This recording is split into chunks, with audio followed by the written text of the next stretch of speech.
네, 지금 들어오신 멘토님들께서는 기수 이름으로 참가자명 설정해 주시면 감사하겠습니다.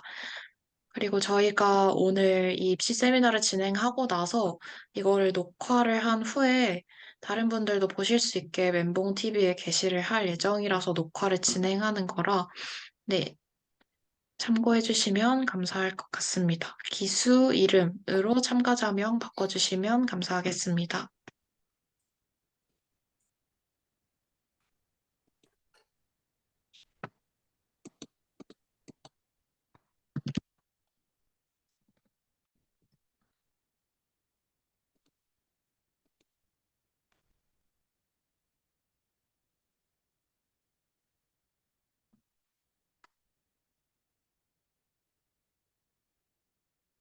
아직 안 들어온 분들이 계셔서 한 3분 정도 기다렸다가 9시 4분 정도 되었을 때 시작하도록 하겠습니다. 조금만 기다려주세요.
네, 이제 저희 웬만큼 들어오신 것 같아서 대기는 이쯤 하고 시작을 해보려고 합니다.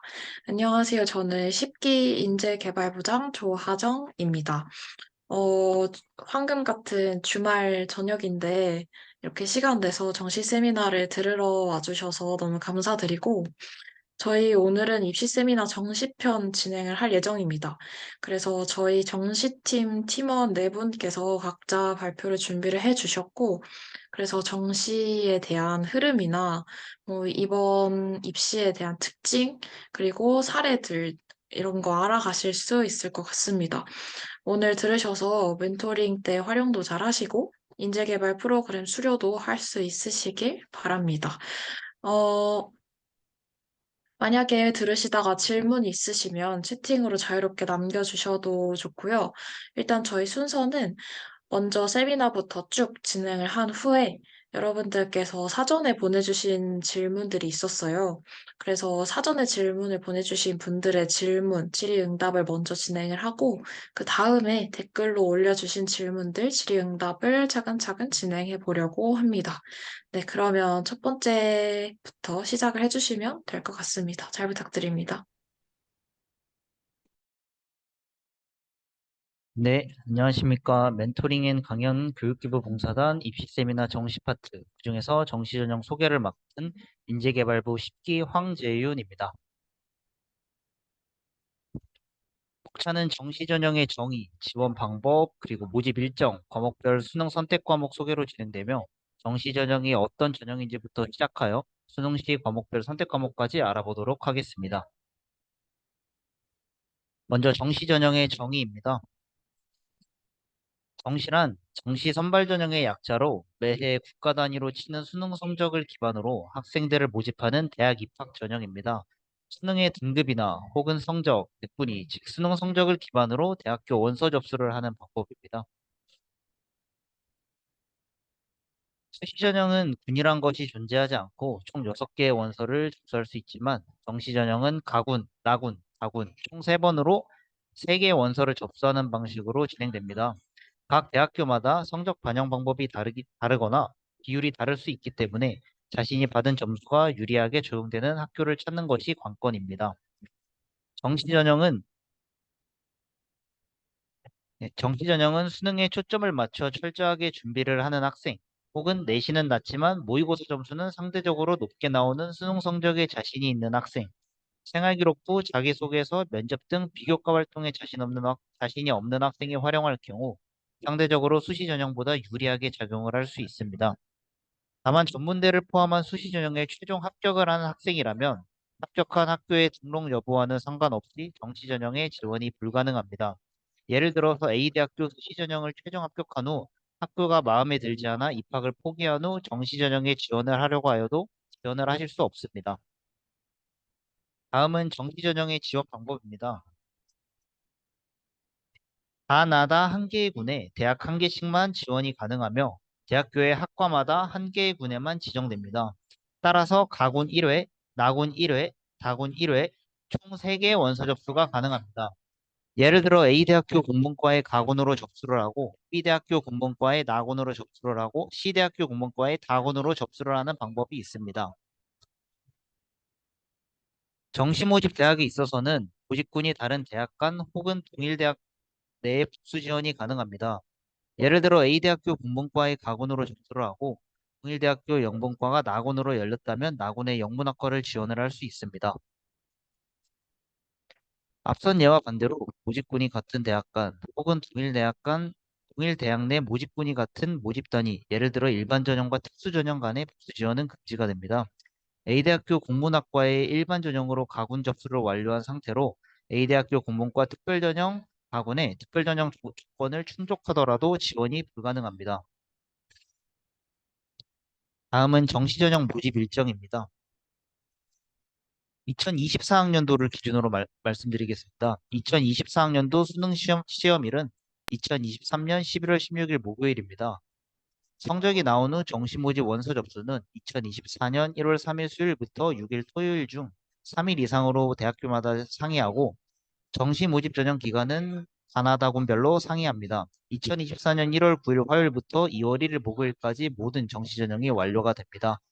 정시 모집의 최종 합격자 발표는 2024년 2월 6일 화요일까지 진행됩니다. 마지막으로 과목별 수능 선택 과목 현황입니다. 대학 수학능력 시험에서는 기본 시험 영역으로 국어, 수학, 영어, 필수인 한국사, 탐구, 제2외국어가 있습니다. 국어, 수학, 직업탐구 영역은 공통 과목을 선택한 후 자신이 원하는 선택 과목을 응시하는 방법으로 진행됩니다. 국어의 경우 공통 과목은 특서 과목, 문학 과목이 있으며 선택 과목은 화법과 작문, 언어와 매체 과목이 있습니다. 이 중에서 하나를 선택하여 응시를 하면 되겠습니다. 수학의 경우 공통 과목으로는 수학 1, 수학 2가 있으며 선택 과목으로는 확률과 통계, 미적분, 기하 과목 중 한 과목을 선택하여 응시하실 수 있습니다.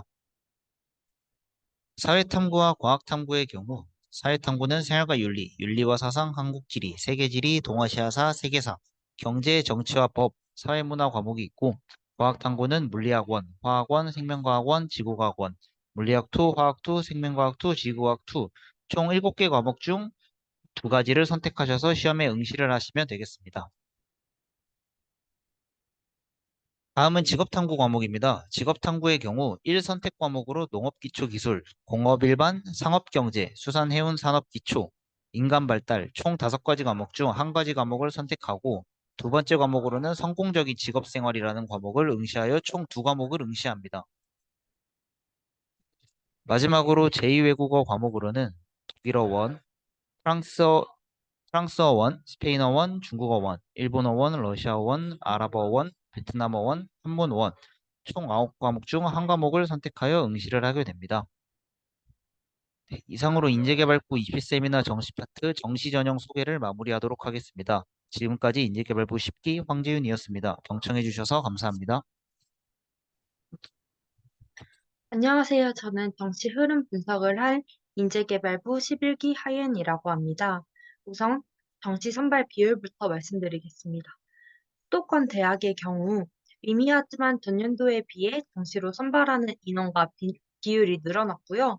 비수도권 대학은 전년에 비해 선발 인원과 비율 모두가 줄었음을 확인할 수 있습니다. 네, 다음으로는 재학생, 졸업생 비율을 말씀드리겠습니다. 동로학원 분석에 따르면 24학년도 수능 응시자 수는 41만 5천 명에서 41만 9천 명 수준이라고 합니다. 이는 수능이 도입된 이후 역대 최저 기록이죠.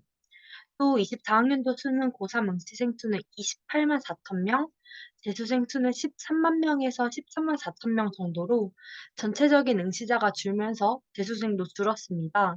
하지만 정시 확대, 통합 수능의 약학계열 선호 현상 등으로 인해서 졸업생의 비율은 높아졌다는 것이 가장 큰 특징입니다. 추가로 재학생과 졸업생의 수능 백분위 성적은 이 오른쪽에 나와 있듯이 이 정도 차이가 난다고 합니다. 마지막으로 정시 교타 지원 비율에 대해 말씀드리겠습니다. 일반적으로 수험생을 인문계열과 자연계열로 구분할 때 많은 기관에서 기준을 선택 과목으로 두어서 확률과 통계를 선택한 학생이 인문계열로 미적분이나 기하를 선택한 학생이 자연계열로 분류합니다. 하지만 통합 수능 이후 수학 선택 과목에 따른 표준 점수 차이로 인해 인문계열이지만 전략적으로 미적분이나 기하를 응시하는 수험생들이 적지 않기 때문에 과학탐구를 응시한 학생을 자연계열로 분리해 말씀드리겠습니다. 과탐 응시자를 자연계열로 볼 때 23학년도 정시에서는 22학년도보다 자연계열 학생들의 교차 지원이 더 많았던 것으로 확인되었습니다. 정시 모집에 실제로 지원한 수험생을 분석한 결과 인문계열 모집 단위에 지원한 학생 중 과탐 응시자의 비율이 22학년도 25.88%에서 23학년도에는 27.04%로 증가한 것을 확인할 수 있었습니다. 통합 수능 이전인 21학년도 자연계열 학생들의 교타 지원 비율인 0.8%와 비교하면 상당히 높은 수치입니다. 서울대의 경우 인문계열 모집단위 지원자의 53.75%에 해당하는 학생이 자연계열이었습니다. 이는 전년보다 9% 증가한 수치죠. 서울대가 지난 정시 전형에서 교과 평가를 도입하고 평가 항목에 과목 이수 내용을 두어서 진로 적성에 따른 선택 과목 이수 내용을 평가하면서 전년도에 비해 교차 지원이 다소 줄어들 거라는 예상도 있었는데요. 결과부터 말씀드리자면 이 예상은 빗나갔습니다. 사회교과 이수 단위가 상대적으로 적은 자연계열 학생이 이러한 불리함을 안고서도 인문계열 모집 단위에 지원했기 때문이죠. 성균관대의 경우 6개의 대학 중 유일하게 교차 지원 비율이 2년 연속 20%대를 기록했는데 이는 22학년도부터 탐구 연역 변환 점수를 사탐에 더 크게 측정함으로써 자연계열 학생들의 교타 지원을 줄이려는 노력을 해온 결과로 볼 수 있습니다. 이는 밑에도 적혀있듯이 이화여대도 비슷하게 적용해서 교차 지원 비율이 적은데요. 최근 2년간 문이과 통합수능에서 이과생이 유리한 현상이 나타났기 때문에 이과로 수험생들이 더 쏠려 24학년도 수능에서 이과생 비율은 약 52.5%로 역대 최고치를 기록할 것이라는 예측도 나오기도 했습니다. 그럼 제 파트는 이상으로 마치겠습니다. 아,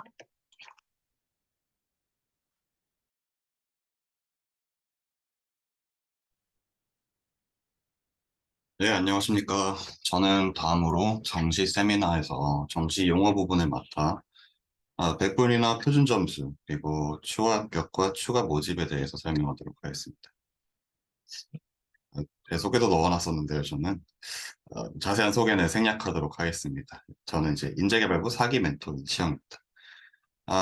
이번 2024년도 수능 정시 시행 기본 계획이 3월 28일자로 발표가 되었습니다. 이번 세미나의 핵심이므로 한번 읽어보도록 하겠습니다. 국어, 수학, 직업 탐구 영역은 공통 과목 그리고 선택 과목 구조가 적용되고 사회, 과학 탐구 영역은 사회, 과학 구분 없이 17개 선택 과목 중에서 최대 2개 과목 선택이 가능하다. 올해에도 작년과 같이 영어와 한국사, 제2외국어, 한문 영역은 절대평가로 치러지며 한국사 탐구 영역 시험에서는 수험생에게 한국사와 탐구 영역 답안지를 분리하여 별도 제공한다 라고 되어 있습니다. 여기서 나오는 각 과목의 다른 모집 방법들과 이제 성적 반영 방법에 대해서 이야기해 보도록 하겠습니다. 먼저 규준 참고적 해석과 준거 참고적 해석입니다. 규준 참고적 해석과 준거 참고적 해석은 해석하는 목적 자체가 다른데요. 이번 2024년도 정시 성적표도 기존과 같이 한국사, 영어, 제2외국어, 한문, 절대평가, 국어, 수학, 공통과목, 선택과목, 탐구, 두 과목, 선택으로 이루어집니다. 다음으로 표준 점수란 영역, 과목별 난이도 차이에 따른 원점수를 변환한 점수인데요. PPT 넘겨주시면 됩니다. 감사합니다. 수험생이 속한 집단의 표준 편차가 분모로 들어가기 때문에 난이도가 높고 이제 평균이 높거나 이제 표준 편차가 작을수록 최상위권의 학생들이 고득점을 할 수 있는 방식입니다. 이렇듯 100분위에 비해 표준 편차 점수가 고득점 구간에서 정보량이 많기 때문에 상위권 학교에서 표준 점수를 채택하고 중위권 학교에서 100분의 1을 채택하는 경향이 있습니다. 하지만 요즘 국어와 수학에서 선택 과목이 이제 25%가 들어가고 있기 때문에 이제 그러면 이렇게 공통 과목과 선택 과목이 합쳐진 경우에 과목별 난이도 차이에 따른 유불리가 있을까요? 없을까요? 조정 점수가 들어가긴 하지만 공통 과목 표준 편차가 조정 점수 분모에 들어가고 있어도 선택 응시자 공통 과목 표준 편차가 분자에 이미 선택 과목 조정 점수에 들어가 있기 때문에 조정이 되었다 뿐이지 영향이 이제 없을 수는 없습니다. 마지막으로는 스테나인 등급제에 대한 내용인데요. 이건 좀 난해한 문제인데요. 스테나인 등급제, 우리가 국어, 수학, 탐구에서 받는 등급은 표준 편차에 의한 것일까요? 아니면 백분위에 의한 것일까요? 마치 공식과 표에 의하면 표준 편차에 의한 것일 것 같은데요. 여전히 백분위에 의한 것이 맞습니다. 원래는 이 공식에 따라서 등급 구간을 정해야 하는데 우리 학생들의 수능 성적은 표준 분포를 따르지 않기 때문에 표준 분포를 따른다고 가정하고 구간을 1등급 4%, 2등급 7%, 3등급 12% 등으로 고정해서 백분율로 나누게 됩니다. 원래대로라면 표준 편차인데 수능에서는 백분위인 것이죠. 다음으로 절대평가에서 나오는 등급은 점수를 매기는 목적 자체가 다른데요. 읽어보면 스테나인 등급이 아닌 절대평가 등급은 평가가 목적이 아니라 어느 정도 목표하는 수준의 학생들이 이상적인 성취 수준으로 맞추려는 것이 목적이라고 할 수 있겠습니다. 이제 마지막으로 다 알아본 것처럼 표준 점수는 학생들의 성적에 따라 과목별로 최고 점수가 달라지는데요. 여기에 대비해서 많은 학교들은 자체적으로 과목별 성적을 보정하는 변환 표준 점수를 사용하고 있습니다. 다만 주요 15개 대학 기준 서울대, 연세대, 홍익대가 표준 점수를 그대로 활용하는 등 예외가 있고 지난 3개년도 수능 탐구 이제 표준 점수 만점을 비교한 표에서도 특히 과탐이나 아니면 21년도 이제 수능 사회문화의 경우 큰 표준 점수 차이가 있었다는 점에 따라 탐구 영역 선택이 매우 중요하다는 점 인지하고 넘어가면 좋겠습니다. 다음으로는 추가 합격과 추가 모집에 대한 내용입니다. 먼저 추가 합격이란 정시 지원에서 예비 번호를 받은 수험생이 추가로 합격하는 형태를 뜻하고, 추가 모집이란 해당 연도 이제 정시 전형이 모두 끝난 후에 결혼이 발생한 학교에서 추가로 학생들을 모집하는 형태를 뜻합니다. 이 둘은 전혀 다른 개념이며 특히 최근 학령 인구 감소에 따라 추가 모집이 점점 늘어나는 경향이 있으므로 추가 모집은 꼭 확인하시는 게 좋습니다. 마지막으로 추가 모집 지원 자격으로는 같은 해 이제 수시 정시 모집에 합격한 사실이 없는 자로 대학교에 등록하지 않은 상태여야 합니다. 다음으로 2023년도 추가 모집 인원을 잠시 알아보자면 국민대학교 같은 경우에는 작년에 이제 7명, 22학년도에 7명이었던 것에 반해 23학년도 이제 작년의 경우 49명으로 늘어났고, 덕성여자대학교의 경우에는 약대 인원도 포함되어 있으며 세종대학교도 12명에서 36명으로 크게 늘었고, 중앙대학교나 한국외대, 그리고 한양대학교는 이제 추가 모집이 시행된 이후로 한 번도 추가 모집 인원이 없었는데, 작년에 이제 28명이나 새로 발생하게 되었고요. 홍익대학교 같은 경우에도 85명이 이제 전원 본캠 인원만 계산된 숫자입니다. 그리고 이제 의대에 각각 한 명뿐만 아니라 치의대 여기는 포함되지 않았지만 치의대, 한의대, 그리고 예대, 약대, 수의대도 이제 많은 학교에서 추가 모집을 하기 이제 작년부터 시작했으므로 올해도 꼭 확인해서 이런 경향성이 더 커지고 있기 때문에 어, 꼭 추가 모집 인원에 대해서 정시에 이제 중요한 부분으로 인지하고 가는 게 좋겠다고 이제 좋겠습니다. 이상 이제 저는 정시 세미나 정식 용어 파트 발표 마치도록 하겠습니다. 인재 사기 이시영이었습니다. 감사합니다. 네, 안녕하세요. 수능 시기별 공부법과 입시 경험자 사례에 대해서 발표할 인재개발부 11기 안예민이라고 합니다. 목차는 겨울방학에서 3월까지, 두 번째로는 4월부터 6월, 세 번째로는 6월부터 9월, 네 번째는 9월에서 수능 전으로 나누어서 시기별 공부법을 소개할 예정이고요. 마지막으로 입시 경험자 사례를 끝으로 발표를 마무리 짓도록 하겠습니다. 먼저 첫 번째로는 겨울방학에서 산모 전까지의 기간은 개념학습 기간이라고 설명할 수 있겠습니다.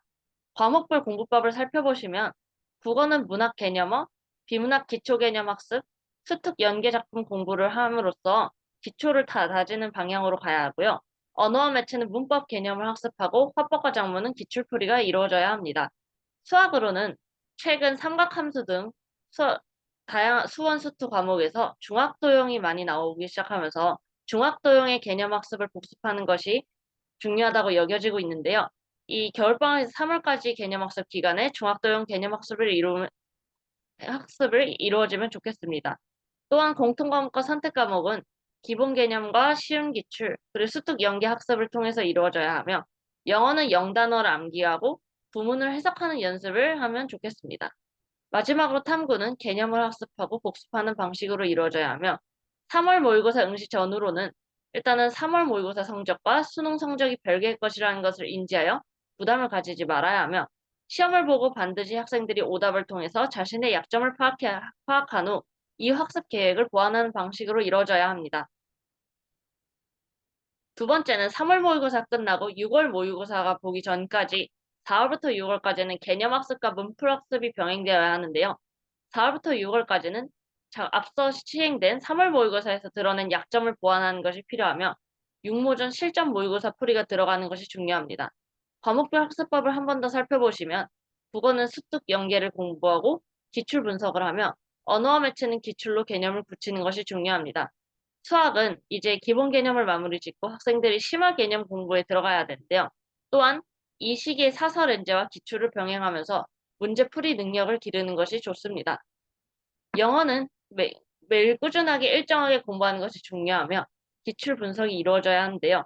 탐구 역시 개념을 복습하고 이에 똑같이 기출 문제를 풀이하면서 문제 해결력을 기르고 연계 공부를 병행하는 것이 중요합니다.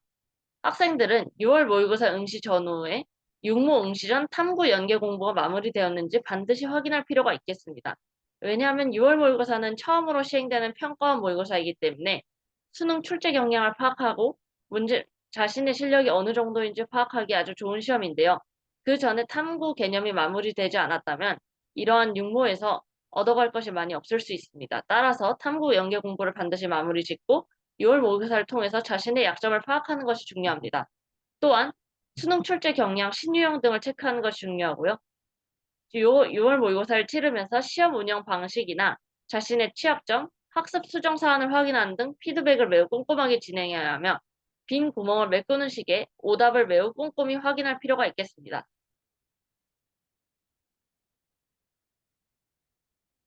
다음으로는 9월에서 수능 전으로 파이널 어, 파이널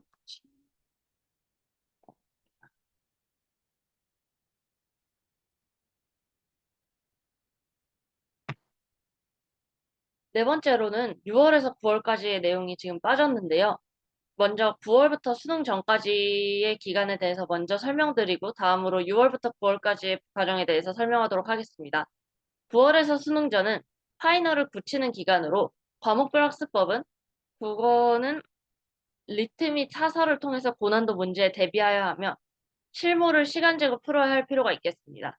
그리고 수학은 엔제를 풀고 실무를 풀고 개념과 기출 취약점을 복습하는 방식으로 이루어져야 하며 영어는 문풀 연습과 독해 연습을 병행하고 취약 유형을 집중 학습하는 방안으로 이루어져야 합니다. 탐구는 헷갈리는 개념과 모르는 개념 위주로 학습되어야 하며 9월 모의고사 6월에서 수능 전까지의 내용을 합친 것으로 보이는데요. 9월 모의고사 응시 전후로 9월 모의고사는 수능 전 마지막 평가원 시험이므로 진지하게 임할 필요가 있고 또한 9월 모의고사를 통해서 신유형 등을 체크하면서 수능 출제 경향을 파악해야 하며 부모를 기반으로 수능 시뮬레이션을 만들 필요가 있겠습니다. 또한 6월 모의고사와 마찬가지로 피드백 및 오답이 꼼꼼히 진행되어야 합니다. 그리고 10월부터 11월까지는 실무를 통해서 실전 감각을 극한까지 끌어올리는 연습을 해야 하며 모든 개념과 문풀, 취약점 메꾸기를 마무리하며 또한 자신의 생활 패턴을 수능 시간표에 맞추는 것이 필요합니다. 또한 마지막으로 기출감을 잃지 않기 위해서 3개년치 평가원 기출 분석을 다시 한번 하는 연습이 필요합니다. 마지막으로 입시 경험자 사례를 이과와 문과 학생들로 나누어서 설명해 보도록 하겠습니다. 이과 학생들 중에서 앞서 두 가지 사례에 대해서 설명하도록 하겠습니다. 2022년과 2023년 수능 경험자 A군은 의학 계열에 진학하였는데요. A군은 수능은 장기전이니 모의고사 하나에 1위 1비하는 태도를 지향하며 과목별 과목 간의 밸런스를 잘 맞추는 태도가 중요하다고 했습니다. 그 또한 수능 공부를 놓지 말고 끝까지 꾸준하게 밀고 나가는 것이 중요하며 수능이 가까워질수록 과목 간의 밸런스를 맞추며 전 과목 모두 공부를 소홀히 해서는 안 되며 이과 학생이라면 수학과 탐구에 시간 투자를 많이 하되 국어와 영어도 외면하지 말라고 하였습니다. 국어나 영어에서 1등급을 사수하지 못하면 의학계열 입시 급감이 진동하기 때문입니다. 2022년 수능 경험자 B군은 수학 1등급을 맞고 공과기억일에 진학하였는데요. B군은 수능 수학 성적을 꾸준하게 1등급으로 유지할 수 있었던 비결을 어려운 문제들을 푸는 방식이 대부분 비슷비슷한데 이 방식을 터득한 것으로 설명하였는데요. 문제를 풀 때 5분 고민하다가 못 풀겠다 싶은 문제들은 체크하고 일주일 뒤에 다시 풀어보는데요. 그래도 풀리지 않으면 따로 해설을 듣는 방식으로 이루어졌습니다. 그리고 개념이 언제나 문풀보다 우선이며 탄탄하게 다진 개념을 기반으로 문제를 많이 풀어보면서 푸는 방식들을 기억하고 응용하면 수학에서 좋은 결과가 있을 거라고 말씀하였습니다. 다음으로는 문과 학생들의 사례인데요. 2022년과 2023년 수능 경험자 C양은 국어 4등급에서 국어 100점으로 이루어내는 엄청난 성적 향상 효과를 얻었는데요. C양이 국어에서 큰 성적 향상을 이뤄낸 비결은 재수하면서 국어에 대한 공부 방법을 많이 바꾸었기 때문이라고 말했는데요. 우선 먼저 문제와 지문을 왔다 갔다 하며 문제를 푸는 습관을 버렸고 문학과 화작에서 틀리지 않기 위해 화작을 매일 한두 센트 정도 시간을 재고 문제를 풀었고 문학은 EBS 연계 공부와 문학 개념어, 문학 독해 방법을 꾸준히 공부했던 것 같습니다. 그리고 대망의 비문학은 기출을 기반으로 리트 등 고난도 독해 지문을 풀어보면서 정보량과 인과관계가 복잡한 지문을 읽는 힘을 기르는 데 치중했던 것 같다고 말씀했습니다. 비문학 문제의 논리를 파악하면 문제를 풀기 훨씬 수월할 것이니 문제 논리를 찾아보는 방식으로 공부를 하였으면 좋겠다는 말로 마무리 지었습니다. 2022년, 2023년 수능 경험자 D양은 수능 평균 1.6등급을 맞았는데요. D양은 최근 들어 문과 학생들에게 수능이 더욱 어려워지고 있기 때문에 수학 공부에 문과 학생들이 투자를 많이 해야 된다고 주장하였으며 문과 입시에서도 수학을 잘하는 학생들이 더 수월하게 최상의 결과를 획득할 수 있기 때문이라고 말했습니다. 또한 공부 시간 중 자리에서 이탈하는 등 흐트러진 모습을 보이지 않는 것이 입시를 성공적으로 마칠 수 있는 비결이라고 생각한다고 말하는 것으로 마무리 지었습니다.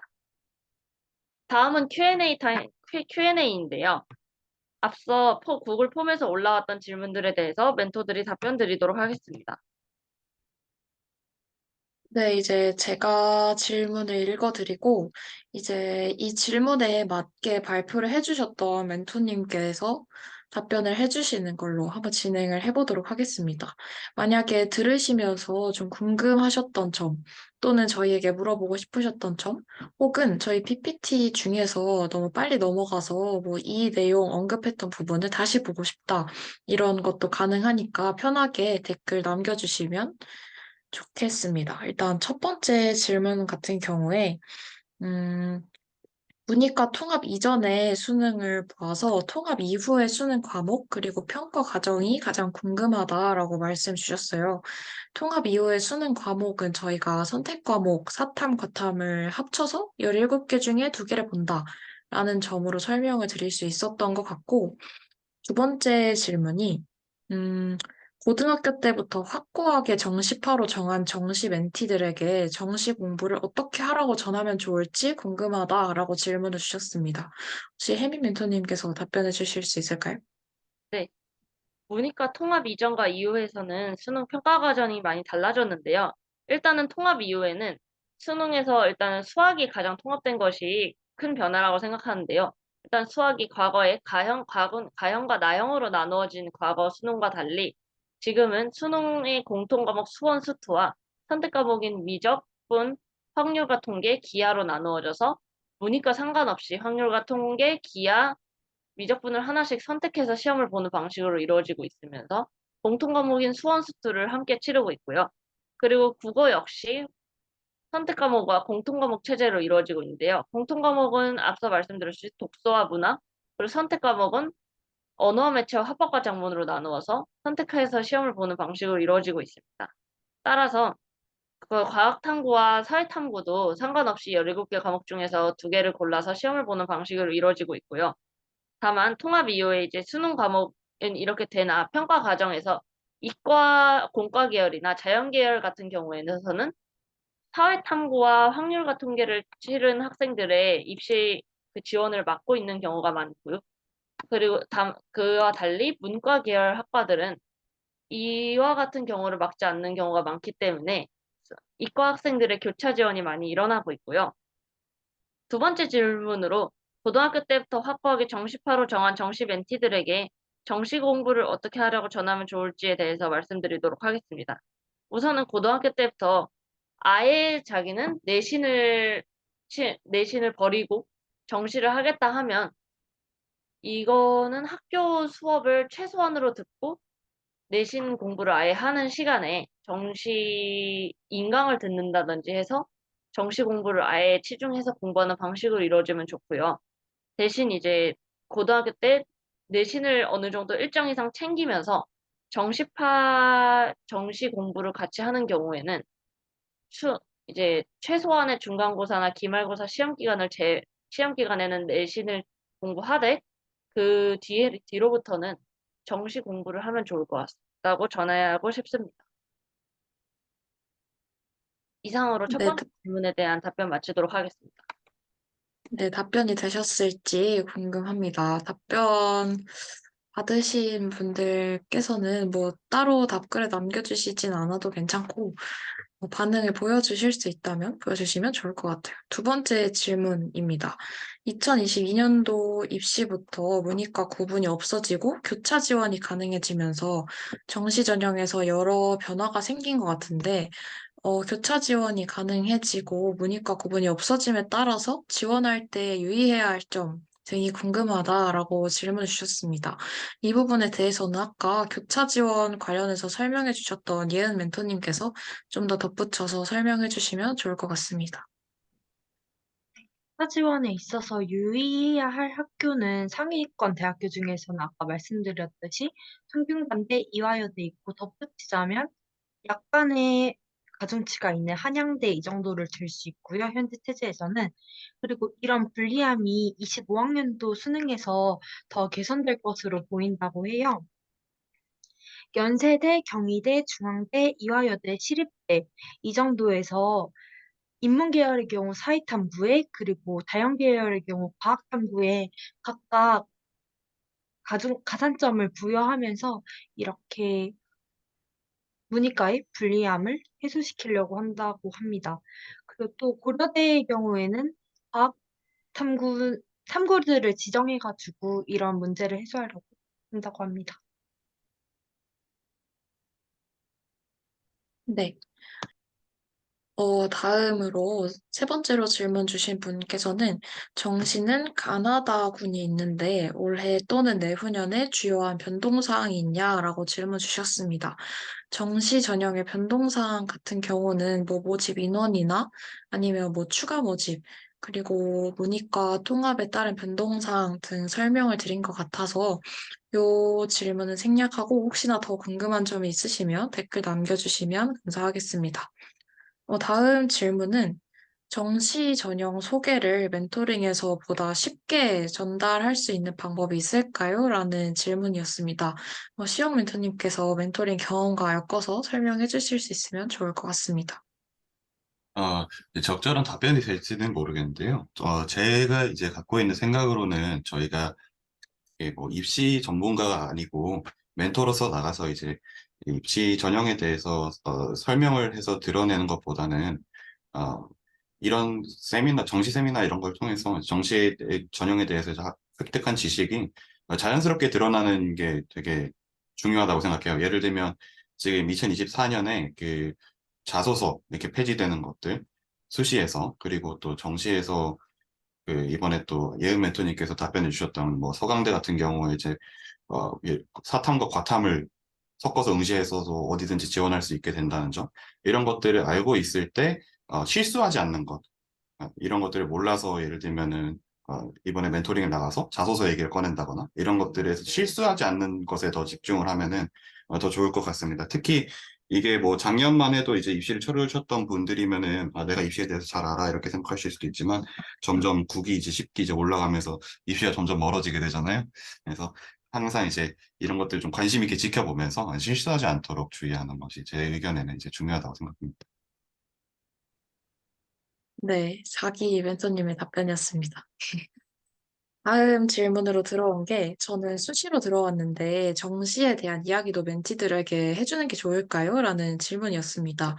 이 질문에 대해서는 제가 좀 답변을 간단하게 드려보고 싶은데요. 저는 사실 학생부 종합전형으로 입학을 했습니다. 그래서 멘티들에게도 저는 학생부 종합 전형으로 입학을 했고, 뭐 현역 때나 재수 때나 모두 학종으로 입학했다. 라고 설명을 했던 멘토링도 있었고, 저는 입학한 전형은 학종이지만 논술도 같이 준비를 했었고 예비번호를 받았다. 라고 설명을 했던 멘토링도 있었는데요. 음, 논술 전형 지원을 한 경험이 있다라고 말을 하니까 학생들이 정말 많이 논술 전형에 대해서 질문을 하더라고요. 그래서 제가 합격한 전형만 멘토링을 하기보다 준비한 전형이 있다면 준비한 전형까지 그리고 내가 어느 정도 지식을 뒷받침하고 있는 전형이 있다면 그 전형까지 최대한 멘토링에서 언급을 해주는 게 멘티들에게 훨씬 더 질문에 대한 부담을 덜고 멘토링에 대해서 더 많이 알아갈 수 있는 기회를 제공하는 것 같아요. 그래서 뭐 수시로 들어왔다고 해서 무조건 정시에 대한 이야기를 추가로 해야 된다라는 의미는 아니지만, 만약에 멘토님께서 정시에 대한 지식을 이런 세미나나 또는 검색 등을 통해서 어느 정도 획득을 하셨다면, 멘토링에서 언급 정도를 해주시면 학생들이 뭔가 더 열심히 듣는 그런 참여도나 아니면 더 열심히 듣게 되는 학생의 수도 훨씬 더 늘어날 거다라는 말씀을 드려보고 싶습니다. 답변이 되었을지 모르겠네요. 다음 질문으로는 이번 해 초에 뉴스에서 정시 전형에서도 내신을 평가 기준에 포함할 것에 대한 논의가 있다고 들었다. 2024 대입 정시 전형에서 이런 방식을 채택한 학교가 있다면 어떤 학교가 어떤 기준으로 내신을 반영하는지 궁금하다라고 질문 주셨습니다. 요거까지 제가 답변을 드리려고 하는데, 일단, 지난 입시, 2023년 입시에서 서울대학교가 정시에서 내신을 반영했습니다. 그리고 올해 같은 경우에는 올해 2024 입시부터 고려대가 또 정시에 내신을 반영한다고 하고, 2026년부터는 연세대도 정시에 내신 반영을 할 계획이 있다라고 밝혔다고 합니다. 그러니까 이제 스카이가 다 내신 반영을 하게 되는 셈이죠. 근데 사실 이제 2024, 2026 정시 전형 같은 경우에는 아직 구체적인 모집 요강들이 나오지가 않아서 비율이나 그런 건 좀 말씀드리기 어렵지만, 어쨌든 이제 정시가 사실 재수생에게 유리한 전형이다라는 그런 말이 있었잖아요. 근데 그거에 더해서 이제 재학생들의 것인 교과를 더함으로써 재학생들에게 조금 더 유리함을 부여해주고 싶은 그런 마음이 아니었나 그런 생각을 해보게 되는 그런 기사들이 많았어요.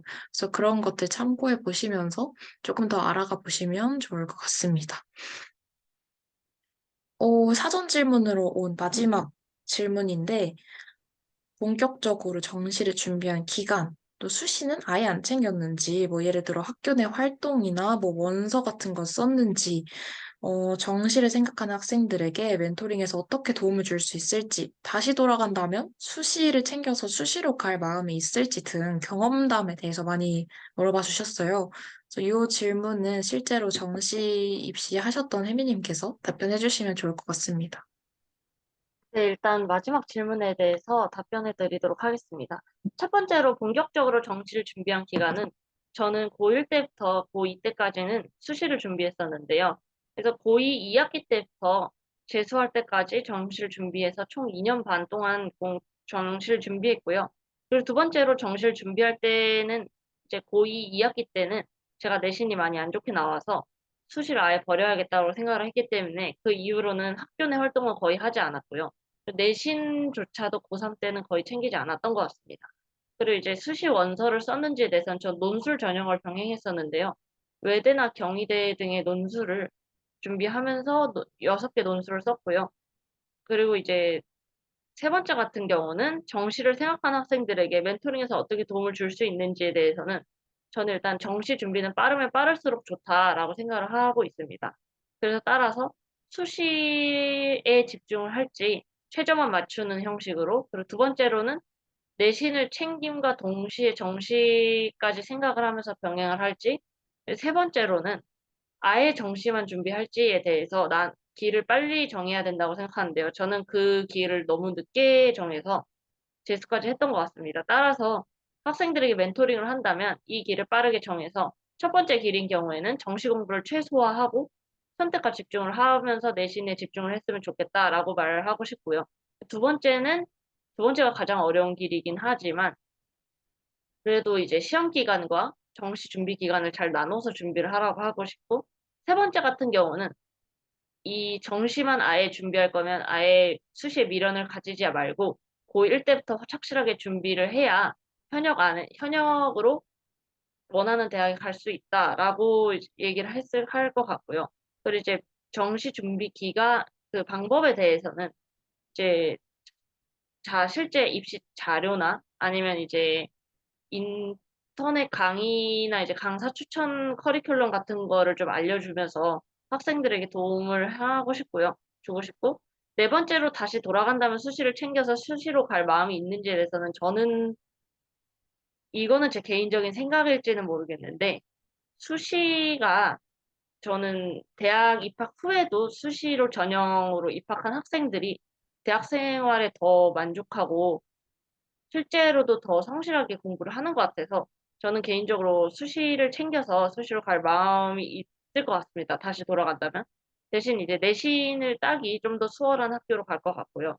그리고 이제 5번째로는 저의 경험담으로는 저는 이제 고2 2학기 때부터 내신이 안 좋다는 것을 판단하고서 정시를 빠르게 돌렸는데요. 그 이후부터 고3 때 정시를 준비했지만 아무래도 제가 그때는 기출 위주의 학습을 해서 기출 위주의 학습을 하면서 제가 많이 후회했던 거는 좀 엔제나 실전 모의고사 같은 거를 현역 때 풀지 않아서 현역 시절에는 성적이 그렇게 좋지 못했던 것 같고 이제 재수하면서부터 재수학원을 다니고 물론 재수학원을 다녀야 이런 대형 학원을 다녀야만 정시를 잘 본다는 보장은 없지만 그래도 이제 기출 위주 학습보다는 기출과 아까 말씀드렸듯이 엔제나 실무를 병행하면서 공부를 해야만 이제 정시가 잘 나온다고 저는 생각하는 입장이라서 그렇게 1년 동안 재수하면서 그렇게 공부 방법을 바꿔서 공부를 했던 것 같고요. 그래서 비약적으로 저는 성적 상승을 이뤄내서 입시를 성공적으로 마무리 지었던 것 같습니다. 이상으로 마지막 질문에 대한 답변 마치도록 하겠습니다. 네, 사전 질문으로 들어왔던 질문은 이렇게 여기까지였고요. 댓글로 주신 것들 한번 보려고 하는데, 그 PPT 조금 조정해 주실 수 있을까요? 시영 멘토님 발표해 주셨던 것 중에 탐구 과목 표준 점수를 각자의 변환 점수로 환산해서 평가한다라는 내용이 있었던 페이지 다시 한번 띄워달라고 하시네요. 네, 이거 다음입니다. 이거 다음이고요. 네, 이거 다음 페이지입니다. 또 다음이네요. 네, 이 페이지인데요. 식은 존재합니다. 이제 변환 표준 점수 계산하는 식 자체는 이제, 어, 영역별로 이제 최고 표준 점수를 다 더하고, 그 이제 분자로, 그 학생이 받은 표준 점수, 이제 과목별로 다 더해도 되고요. 그다음에 국어랑 수학, 각각 이제 과목만 해서 더 그 계산을 하기도 하고요. 그래서 이렇게 변환 표준 점수를 구하는 식 자체는 있는데, 근데 이제 저기 100분위에 따른 변환 표준 점수를 사용하는 대학들마다도 정작 이제, 수능 끝나고 나면 이제 발표를 하는데요. 그 수능이 입시가 끝나고 나면 어떻게 반영을 했다라고 발표를 하는데요. 정작 이제 발표 나는 수치들이 조금씩 다 다릅니다. 특히 여기도 뭐 한양대 에리카나 아니면은 세종대 뭐 이런 학교들도 다 이제 변환 표준 점수 사용하는 대학인데, 막상 또 그런 대학교들 발표하는 거 보면 어, 그 보정한 수치가 좀 미미하거든요. 그래서 기본적인 식 자체는 존재하나, 막상 계산을 해보면 학교별로 좀 많이 다르기 때문에 그 구체적으로 어떤 학교가 어떻게 계산하는지는 이 PPT에는 포함하지 않았습니다. 네, 답변이 되셨으면 좋겠습니다. 댓글로 오나은 멘토님께서 질문 주셨는데요. 올해부터 일부 학교에서 필수 영역 지정을 일부 또는 전면 폐지한다라고 들은 적이 있는데 이에 대한 정보 또는 이에 의해서 이어질 여파가 궁금하다라고 말씀해 주셨습니다. 재윤 멘토님께서 답변해 주실 수 있을까요? 저도 이거 정시 세미나를 준비를 하면서 여러 학교들 입학처도 많이 들어가 보고 여러 정시호강도 많이 열어봤었는데 2024학년도 일단은 아직 정시호강이 공식적으로 딱 이렇게 명확하게 발표가 된 학교가 없었습니다. 그래서 어느 학교가 적용되는지는 아직 확실하게 나와 있는 그러한 정보가 없고 추가적으로 이어질 여파로는 그냥 제 개인적인 생각이지만 이런 필수 영역 같은 게 폐지가 된다면은 이제 뭐 조금 상대적으로 쉬운 과목, 수학이면 미적분보다는 확률과 통계 이런 과목들로 좀 커트라인을 맞출 가능성이 있어가지고 상대적으로 입결이 조금 올라갈 수도 있을 것 같다라고 저는 그렇게 생각을 했습니다. 네, 우선 질문 주신 것들에 대한 답변은 이 정도 드릴 수 있을 것 같은데요. 혹시 추가적으로 궁금하신 부분 또는 저에게 말씀해 주시고 싶은 부분이 있으실까요?